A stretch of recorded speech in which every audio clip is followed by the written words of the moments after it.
Muito obrigada, senador Eduardo Girão. Em seu nome, eu agradeço todos os senadores que têm nos acompanhado desde o início dessa luta árdua. Agradeço também o deputado Marcel Van Hatten, o deputado Sanderson, em nome de vocês, agradeço todos os outros deputados que têm nos acolhido, que têm nos estendido a mão nesse momento muito difícil para todos os familiares, que vários estão presentes aqui, não só para os familiares, mas também para os advogados, porque nós estamos enfrentando uma batalha muito injusta. E eu acho que todos nós estamos aqui e nós temos o compromisso e nós temos a missão de mudar essa história, de mudar o rumo dessa história. Hoje, nós temos os nossos filhos, eu tenho o meu filho de 14 anos, e eu quero que chegue no futuro e que eu possa dizer, filho, nós conseguimos vencer, o Estado Democrático de Direito está intacto, a democracia ela não está abalada, e eu farei de tudo, e eu sei que as pessoas que estão aqui comigo, os que estão, muitos advogados gostariam de estar aqui, muitos familiares também gostariam de estar aqui, mas não é porque a presença física não está nesse recinto. Eu sei que eles estão conosco em orações, em vibrações positivas, e eu sei que farão todo o possível para que juntos a gente consiga vencer essa batalha, essa guerra. Então, eu gostaria de pedir para que coloquem os slides que nós fizemos, por favor.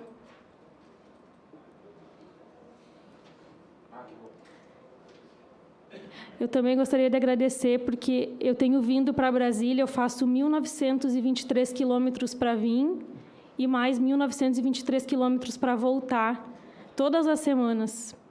Praticamente todas as semanas eu tenho vindo para Brasília, e eu tenho 2 filhos, a minha filhinha de 3 anos que tem deficiência, hoje ela está aqui, porque, graças a Deus, e meu esposo, Rômulo, também, graças a Deus, a gente conseguiu realizar a primeira visita das crianças. Ela pôde ver meu pai depois de 6 meses. E eles são os únicos netos, os meus filhos do meu pai. E o meu pai é um avô amoroso e presente, e sempre fez de tudo para que a gente pudesse manter a nossa família bem. Então, foi um momento muito emocionante, e na segunda-feira eu pude trazer a minha filha de encontro ao meu pai. Então, hoje nós estamos aqui para tratar das ilegalidades nas prisões de 8 de janeiro. Nós temos muitas, mas muitas violações. Com certeza, a gente não vai conseguir abordar todas elas. Nós temos um relatório que nós vamos disponibilizar depois, onde constam as principais violações. Esse relatório ele já foi atualizado diversas vezes. Se eu não me engano, hoje ele está com 53 páginas. 53 páginas. E a gente tem feito essa luta para tentar mostrar para a sociedade brasileira o que está acontecendo com o Brasil, com os nossos familiares, com a população brasileira, porque hoje é conosco, mas a gente sabe que esses precedentes, que tudo que está sendo cometido de ilegalidade vai, uma hora, bater no outro lado. Então, a gente precisa... como a gente vai fazer para mudar isso, eu não sei, mas quanto mais espaço a gente tiver para falar, melhor. Então, é por isso que a gente está botando a nossa cara aqui hoje, porque não é fácil, mas é necessário, né? Pode passar, por favor? Ou eu mesma?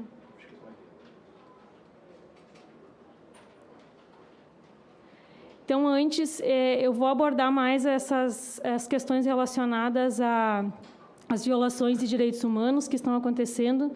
Depois, a doutora Carolina ela vai abordar mais as nulidades e as ilegalidades do processo. Mas, antes de falar, eu preciso ler para vocês o conceito jurídico de tortura segundo a Convenção Interamericana para Prevenir e Punir a Tortura, do qual o Brasil é signatário, o Decreto 98.386 de 89. Para os efeitos dessa convenção, entender-se-á por tortura todo ato pelo qual são infligidos intencionalmente a uma pessoa penas ou sofrimentos físicos ou mentais, com fins de investigação criminal, como meio de intimidação, como castigo pessoal, como medida preventiva, como pena ou como qualquer outro fim. Entender-se-á também como tortura a aplicação sobre uma pessoa de métodos tendentes a anular a personalidade da vítima ou a diminuir sua capacidade física e mental, embora não causem dor física ou angústia psíquica.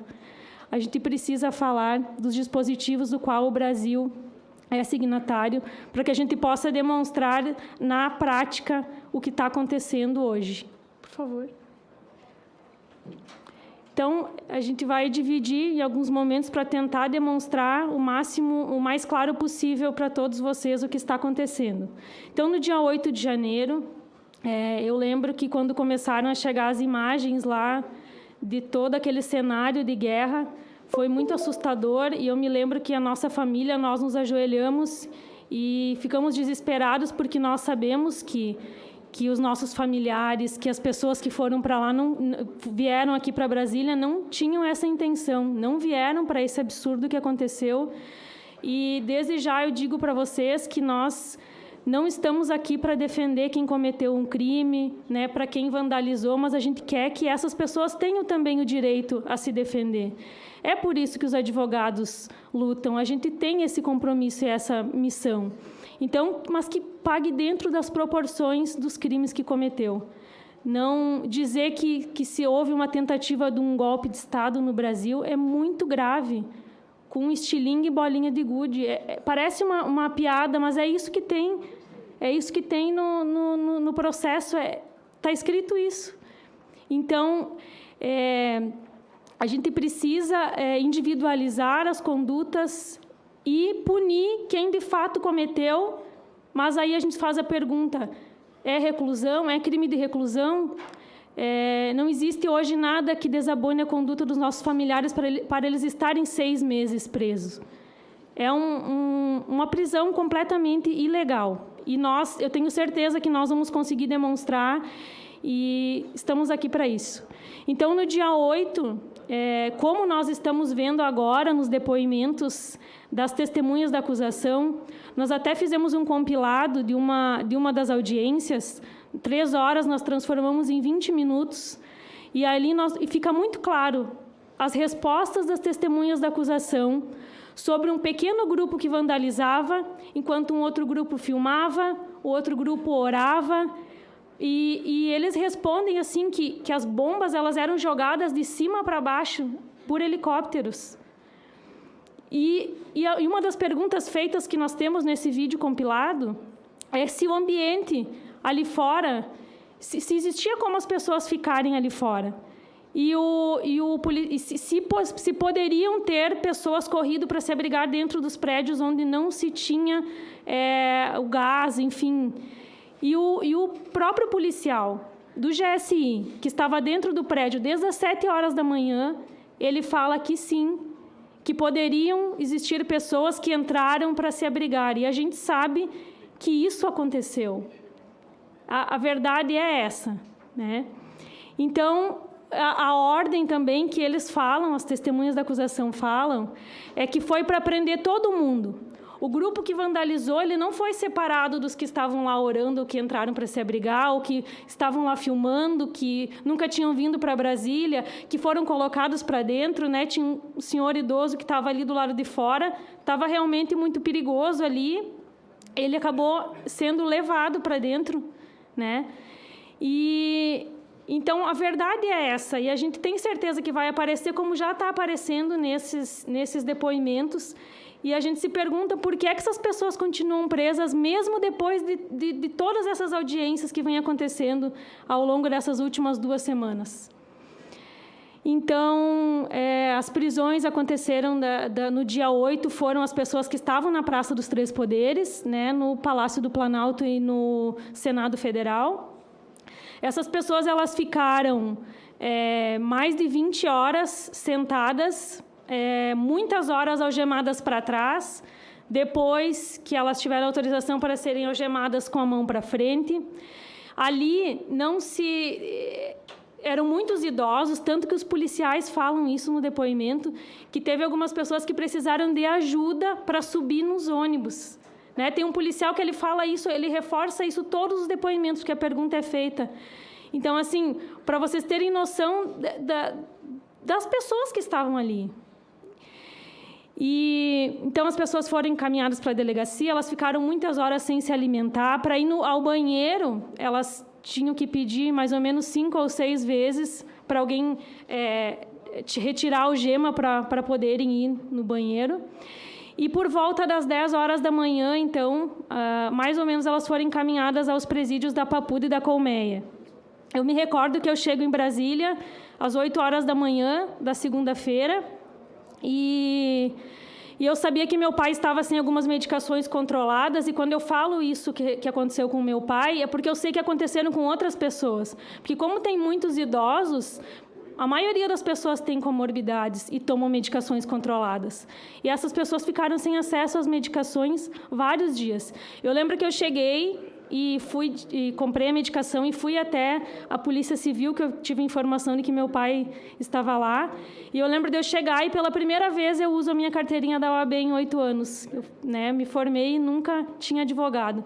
Então, eu entro na sede da Polícia Civil e eles já estavam dentro dos camburões. E eu lembro claramente de escutar eles orando e cantando hinos religiosos dentro dos camburões. E eu começo a gritar, Miguel Fernando, né? E ele grita, tô aqui, mana. Então, assim, a policial veio até o meu encontro e ela disse assim, não pode ter contato com ele. Eu disse, eu só quero entregar essa medicação. Por favor, faça chegar a ele. Até hoje, a medicação não chegou. Né? E eu me recordo também daqueles primeiros dias de presídio, que nós estávamos lá.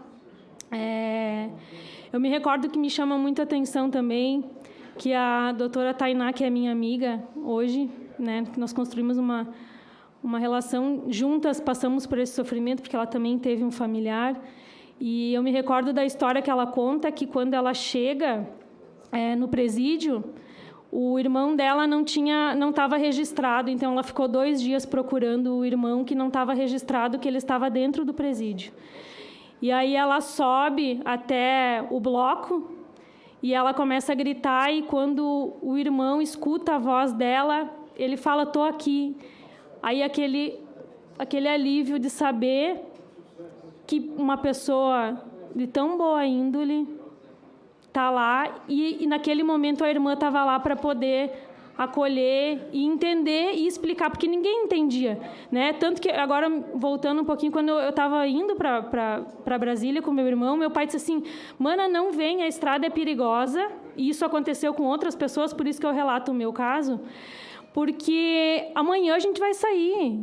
Eu não sei o que está acontecendo, ninguém sabia que ia ser preso, e quem dirá ficar 6 meses numa prisão, né? Então, assim, eles chegaram no presídio, foram vacinados, né? Nos primeiros dias ali, se eu não me engano, me recordo, são 3 dias logo nos primeiros 3 dias, teve muitas pessoas que se recusaram a vacinar porque não foi mostrado o frasco que a pessoa estava recebendo, então muitos se negaram, mas a maioria acabou recebendo vacinas que enfim, vacinas.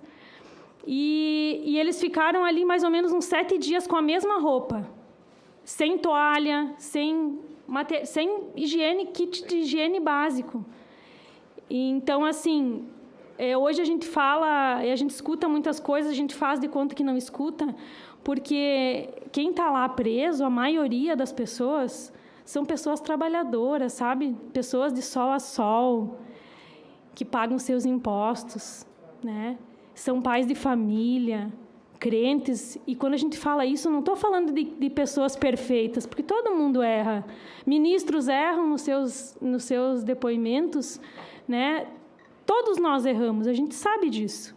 Mas são pais de família que estão lá, pessoas que não mereciam estar lá, réus primários, pessoas que nunca responderam nenhum processo. E é o que está comprovado. Agora o ministro pediu para juntar, né, os antecedentes criminais. E a maioria não tem antecedentes criminais. Não são um perigo para a sociedade, né? Eu vejo, né, o meu pai e os demais estão lá presos porque eles representam uma ameaça. E isso não é verdade. Então, pode passar para o segundo. Quem tem antecedente está solto. Quem comete crimes hediondos, gravíssimos, está solto. Então, do dia 8, são muitas outras coisas que aconteceram, mas a gente vai tentar resumir, até por causa do tempo, mas dos abusos, então, cometidos pela Polícia Federal no dia 9, que foi algo jamais visto e inimaginável, né? As pessoas foram colocadas dentro de ônibus, sem saber, supostamente passariam por uma triagem, e depois em paz, né? Tem vídeos que falam, vão em paz, vão nos ônibus, que vocês depois serão liberados para suas casas. E como tem... Pode passar, por favor. Tem um vídeo que a Tatiane me pediu para que... me autorizou que eu passasse esse vídeo, que está no Instagram dela, que foi postado no dia 9 de janeiro. E esse caso ele é muito marcante, sabe por quê? Pessoal, hoje é dia 9 de janeiro de 2023. Esse caso, porque ela chegou em Brasília às 19h30 da noite. E ela foi direto para o QG. E ela foi presa 4 meses. Ela ficou presa. Ela tem 2 filhos menores de 12 anos. E aí, ela teve uma sorte, não sei, de perto do Dia das Mães ali, ela foi liberada. E ela chegou depois. Então, esse vídeo é do dia 9, está no Instagram dela, e todo mundo pode olhar, assim como tem outros lá que também relatam. Eu gostaria de passar, por favor. Pessoal, hoje é dia 9 de janeiro de 2023. Fomos obrigados pela Polícia Militar a entrar dentro desses ônibus aqui. O Exército nos entregou para a polícia. Até uma hora atrás a gente confiava no Exército, que eles iriam nos proteger. E o Exército nos entregou para a Polícia Militar. Estamos sendo retirados aqui que nem bicho, dentro de ônibus. Não sei para onde estão levando a gente. Não sei para onde a gente está indo. Nos deram prazo de 1 hora para evacuar. Estamos cercados aqui, vou mostrar para vocês. Estamos no ônibus aqui. Estamos cercados.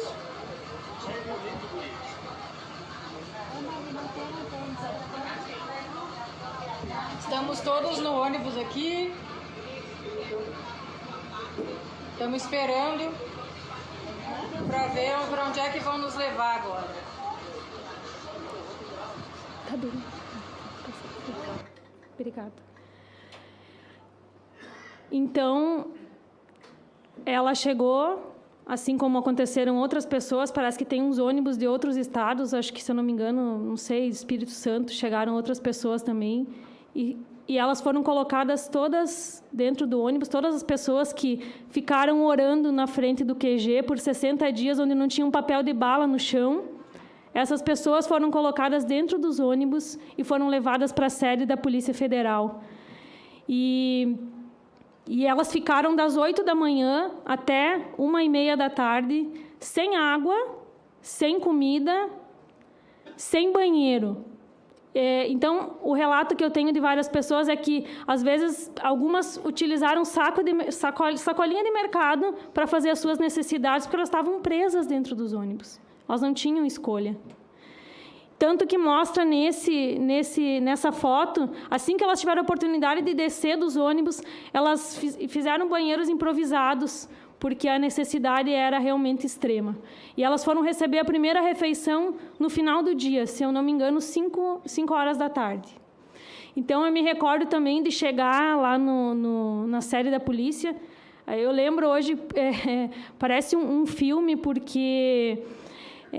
ninguém sabia o que estava acontecendo. Eu não sabia Eu, na minha ingenuidade, não sabia que aquelas pessoas já estavam presas, mas elas estavam presas desde as 8 horas da manhã e algumas demoraram até 3 dias para receber a voz de prisão. Então, eu me recordo que tinha uma fila para triagem e eu me recordo assim, daquela multidão de pessoas orando, ajoelhadas, cantando, com medo, os helicópteros em cima. Era um pavor, era um pavor. E eu me lembro que tinha uma fila, uma triagem, que a gente acompanhava, assim, algumas pessoas tinham advogados, a maioria não tinha, mas a gente passava por aquela fila e tinha várias salas, uma sala para revista, outra para identificação, aí chegava no final do corredor, aí tinha uns delegados que diziam assim, se tu vai para a esquerda, tu está sendo liberado, eles te colocavam dentro de um ônibus e te levavam para a rodoviária. A pessoa, né, se virava como ela ia embora. Eu sei porque aconteceu com algumas pessoas da nossa região, aconteceu isso. Então, o que a gente está falando aqui é o que aconteceu e a gente pode provar. Ninguém vai falar nada que não se tenha provas, tá? E quando ia para o lado direito, a gente entrava numa sala com mesas escolares cheias de delegados, com uma nota de culpa pronta, com crimes gravíssimos. E eu me lembro que a primeira pessoa que eu acompanhei, então, para o lado direito, eu cheguei, tá, mas o que está acontecendo aqui? Não, está sendo preso. Aí foi dada a voz de prisão para a pessoa.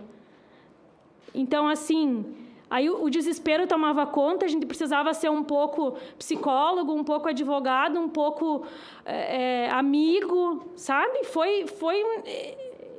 Eu, assim, até hoje, a gente fica tentando digerir tudo o que aconteceu e assimilar para poder transmitir isso da melhor maneira.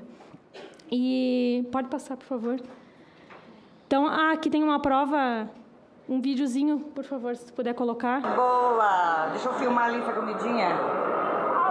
Também, né? 4h30 da tarde, né? Também carne, o do outro que eu peguei aqui é calabresa. 4h30 da tarde, saiu um ranguinho para nós. Então, ali às 4 horas, né? Quase 5 horas, 4h30, as pessoas receberam a primeira refeição desde as 8 da manhã. Nós temos, como eu disse, provas de tudo. Então, esse era o ginásio da sede da Polícia Federal. As pessoas foram empurradas todas aí para dentro. Pode passar, por favor.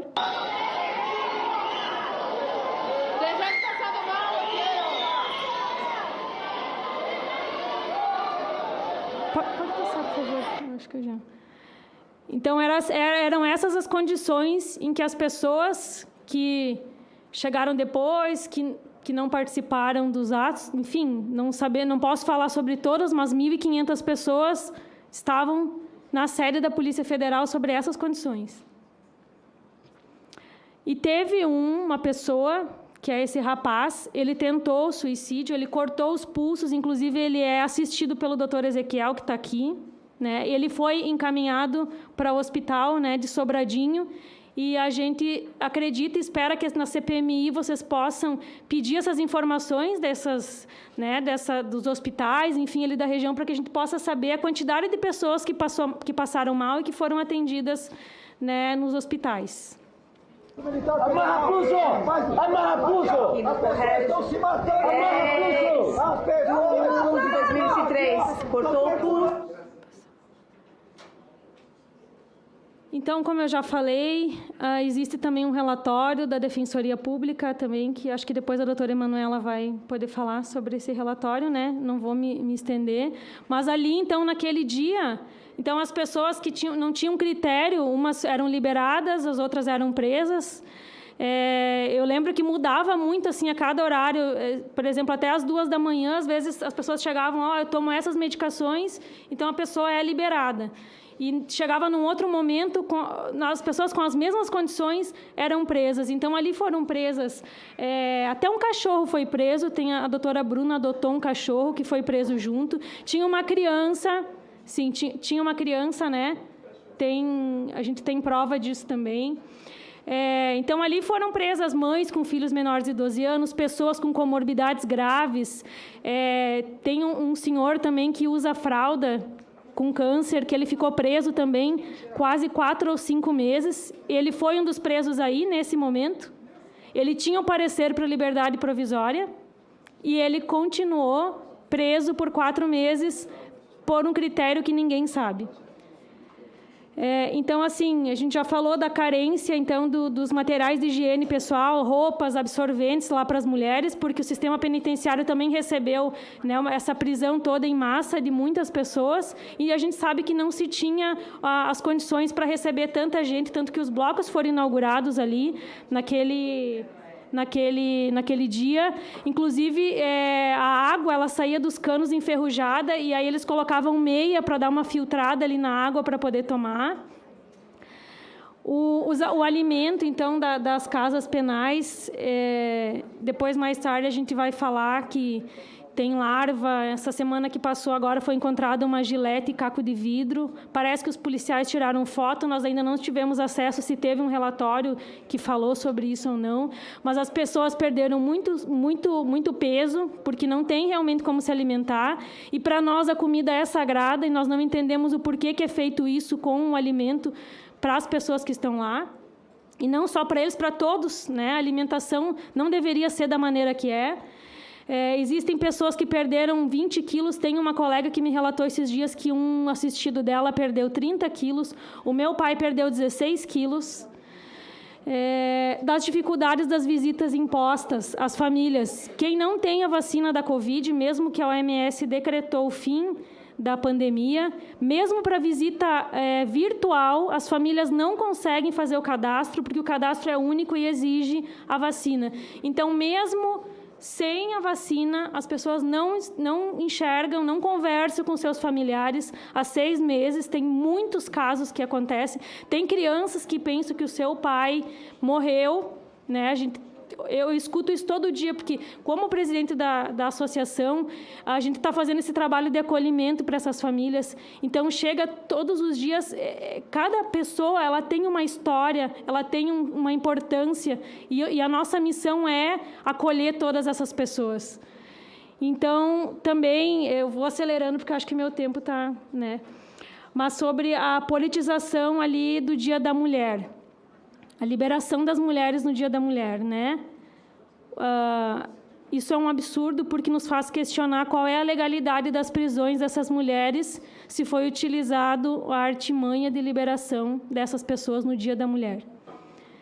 Então, são questionamentos que a gente traz de pessoas que não receberam votos e que estão politicando, onde deveriam estar lá para cumprir as leis, cumprir a Constituição. E uma coisa também que nos deixa indignados enquanto familiares e também enquanto advogados, é que saiu uma reportagem que o Alexandre de Moraes diz assim, que o modus operandi de ataques em escolas é idêntico ao 8 de janeiro. E ele fala isso um pouquinho antes do recebimento das denúncias, assim, para dar uma pressionada. E eu tenho que cuidar um pouquinho também como eu falo, porque daqui um pouco eu também estou dentro dos inquéritos. Mas vocês não podem imaginar como é para uma filha ou para uma esposa ouvir a comparação de que o seu pai, que é uma pessoa que nunca cometeu um crime, ser comparado com um assassino de crianças em escolas. Então, é muito grave o que está acontecendo no Brasil e a gente não sabe aonde que vai parar. Pode passar, por favor. Outra violação também foram as audiências de custódias, as audiências de custódia elas começaram 3 dias após a prisão, e na lei, né, a gente sabe que são 24 horas após a prisão que tem que ser realizada a audiência. A audiência ela é um ato uno, e nesse momento elas foram designadas para juízes auxiliares que fizeram as audiências e não tinham poder de decisão nenhum, né? E aí nós questionamos também se esses juízes eles tinham o número do processo, né? Se eles tiveram acesso aos autos de prisão em flagrante, se eles nada poderiam decidir qual foi a função desses juízes, né? Qual foi o teatro que foi feito ali naqueles dias. E as decisões, então, para manutenção ou não da prisão das pessoas, começaram a sair lá no dia 20 e 23 de janeiro, momento em que 400 pessoas foram liberadas. E a sensação que nós temos é que foram pegos os processos, eles foram jogados para cima, e quem caiu assim na mão, esse aqui sai, vai ser liberado, esse não sai, porque não tem qualquer critério, né? Permaneceram pessoas com comorbidades e foram liberados jovens, não que deveriam estar presos, não é isso que eu estou dizendo, mas sem qualquer parâmetro, sem qualquer critério. E também nós colocamos ali, na hora da conversa reservada do advogado com o cliente, o microfone era desligado, mas o juiz ali, o Ministério Público, eles conseguiam escutar o que estava sendo falado naquele momento, que é uma violação gravíssima também das prerrogativas dos advogados.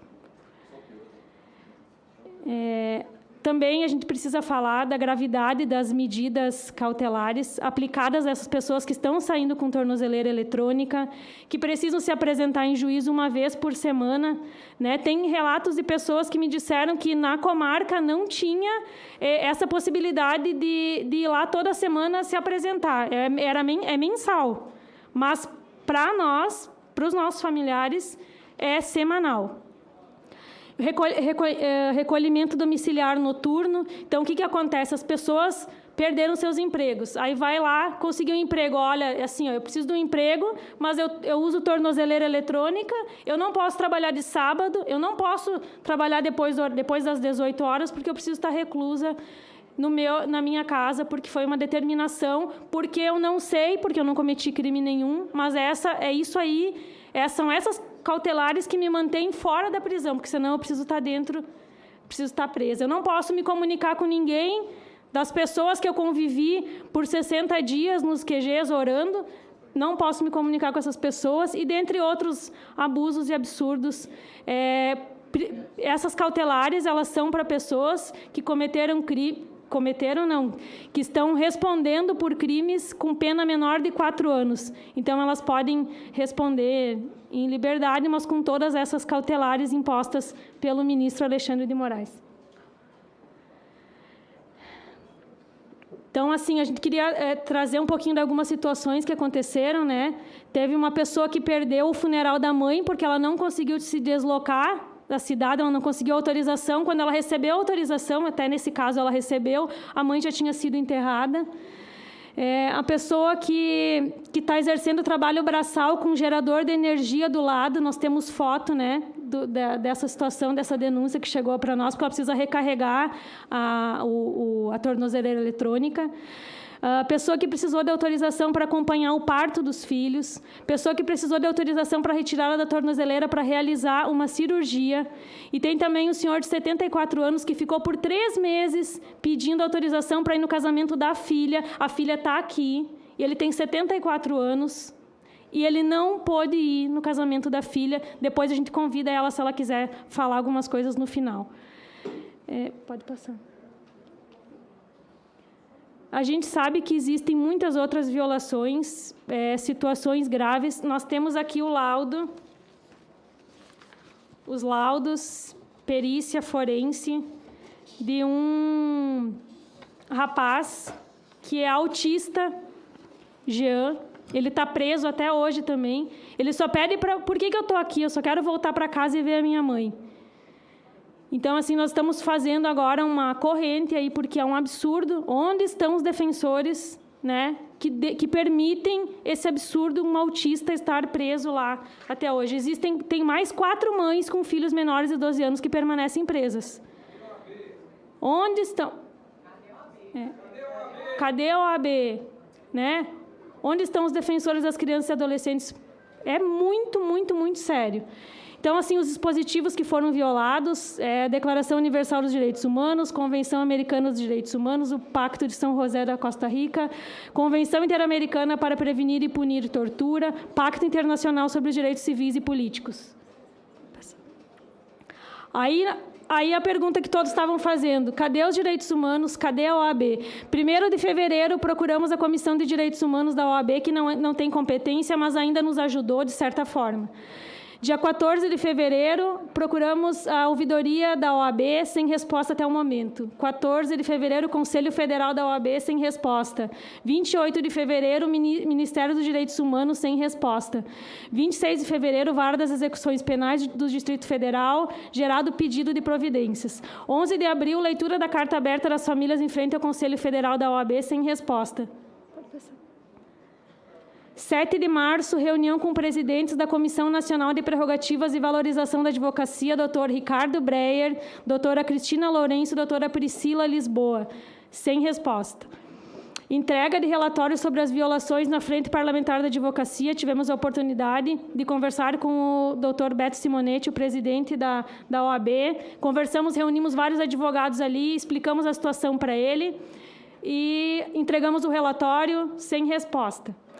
Entrega de um relatório no evento da Abracrim, que aconteceu, 30 anos da Abracrim. Nós fomos lá, eu e o doutor Ezequiel, entregamos o relatório das violações a vários juristas, pedindo, por favor, juristas, por favor, olhem o que está acontecendo no Brasil, tomem um posicionamento, façam alguma coisa. E entregamos também para o vice-presidente do Conselho Federal um relatório em mãos, sem resposta. Tivemos uma reunião no gabinete da ministra Rosa Weber, também mandamos memoriais para ela por e-mail. Não tivemos com ela a reunião, foi com o juiz chefe do auxiliar, juiz-chefe do gabinete dela. E também participamos de um evento que teve aqui há poucos dias atrás, e eu pude entregar em mãos um relatório para a ministra Rosa Weber. Eu fui ao encontro dela, fui correndo atrás dela e disse: ministra, por favor, nos dê atenção e veja o que está acontecendo com o Brasil, com as pessoas e com o STF, o que está acontecendo lá dentro, enquanto a sua presidência enquanto você ainda é presidente, por favor, tome alguma medida. E aí, no dia 28 de abril, então, nós resolvemos fundar a ASFAV, Associação dos Familiares e Vítimas de 8 de janeiro, para que a gente pudesse dar voz a essas famílias e estar em momentos como esse. Pode passar, por favor. Aí, outros órgãos acionados foi a Secretaria da Administração Penitenciária, a SIAP, o Governo do Distrito Federal, a Associação Brasileira dos Advogados Criminalistas, que é a Abracrim, Ministério Público, a PGR, Poder Legislativo Federal, Poder Executivo Federal e Poder Judiciário. Então, assim, eu finalizo a minha fala, só vou... Alguns momentos aqui, algumas coisas que eu preciso dizer também, que nós não somos números, né? Nós não somos números de uma ação penal onde está tudo generalizado, né? Nós somos pessoas, são pais e famílias. Tem o Ezequiel, que tem 5 filhos, ele é o único provedor da família, ele permanece preso. Jaqueline, que é cuidadora da mãe com câncer, está presa. Seu José, que é casado, pai de 3 filhos, trabalhava 32 anos na mesma empresa, ele foi demitido, e o valor da FGTS foi bloqueado. Também uma das coisas que aconteceram foram que as contas das pessoas foram bloqueadas, os bens foram bloqueados. Tem uma família que me procurou, que foi vender a moto para poder botar comida na mesa, porque o marido era caminhoneiro e não tem como trabalhar. E a moto, o bem estava bloqueado e ela não conseguiu realizar a venda. Então, tem também o Tiago, que o filho acha que o pai morreu. Ele fica lá, o pai tem uma sala com antiguidades, ele fica lá lustrando os objetos do pai, e como que vai dizer que o pai não morreu se o pai está preso e ele não tem a vacina, a esposa não tem a vacina, não sabe, não conseguiu visitar o pai, não tem como. Como que tu vai provar para uma criança, né? Como o caso da Agnes ali, depois ela vai poder falar, e do irmão. Como que a gente vai provar que os pais não morreram, né? É a nossa palavra. As crianças viram nos noticiários as bombas caindo, o pai estava em Brasília. A notícia era um cenário de guerra. Aí tu vai explicar para o teu filho que não aconteceu nada naquele dia se o pai não voltou para casa. Lucas também, um pai dedicado e amoroso com a família. Douglas, mesma coisa, pai de 3 filhos. Tem o Lucas, que estava prestando um concurso público, que juntou todas as provas no processo e que permanece preso. Ele chegou depois ali e naquele cenário ali acabou, não sei, não sou advogada dele, não sei o que aconteceu de fato, mas ele comprovou no processo que chegou ali naquele momento e está preso até lá. Também tem uma criancinha pequena. Então, assim, eu presenciei também, numa das visitas familiares, um casal de idosos, bem idosos, que eles são casados há mais de 50 anos, eles nunca tinham ficado 6 meses sem contato, e ela, como não tinha todas as doses da vacina, ela fez a última dose e ela conseguiu finalizar o cadastro, e foi tão emocionante aquele momento de poder ver aqueles senhorinhos, eles ficaram abraçadinhos o tempo todo ali, matando a saudade.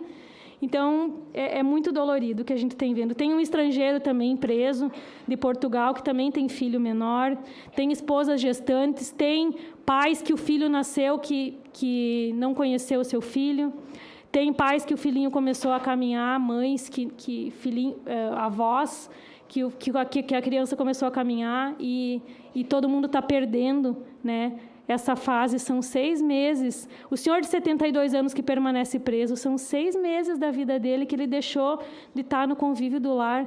Não só ele, todos que estão presos ilegalmente e injustamente, que merecem um julgamento justo devido ao processo legal, o respeito às leis. E, para finalizar, já não sei se... Para finalizar, gostaria de dizer que, mesmo sendo tão acolhida nesse Congresso, por tantos parlamentares que honram seus votos, que não pensam só em seus interesses particulares. Por algum tempo, eu tive muito medo do autoritarismo, e ele me calou, mas algo me fez refletir, me deu forças para hoje estar aqui nesse lugar e representando um papel tão especial e tão importante que é de representar essas famílias. Eu sinto a mesma dor que vocês. Mas, ao mesmo tempo, eu sei que o nosso amor pelos nossos vai prevalecer, e unidos com o amor dos advogados, pelas leis que protegem os direitos fundamentais desses homens e mulheres que tanto acreditam em uma pátria livre. O que me trouxe essa reflexão foi um discurso que eu ouvi no Fórum da Liberdade, em que eu tive a oportunidade de ir com o deputado Marcel Van Hatten. Discurso proferido pelo vice-presidente de Porto Alegre, vice-prefeito de Porto Alegre, Ricardo Gomes, e que diz assim, foi ele quem disse: eu vim dizer aqui com todas as letras ao STF, vocês não vão nos calar. E se tentarem nos calar, descobrirão que nesse país há pessoas que, pela liberdade, empenharão as suas vidas, as suas fortunas e a sua sagrada honra. Eu espero verdadeiramente que esse discurso do senhor Ricardo, ele ecoe nos ouvidos de todos aqueles que experimentam o mesmo medo que outrora eu senti, e que seja impulsionador pela luta da tão sagrada liberdade. Nós não estamos pedindo privilégios. Nós estamos pedindo o direito de defender e de ser defendido. Obrigada.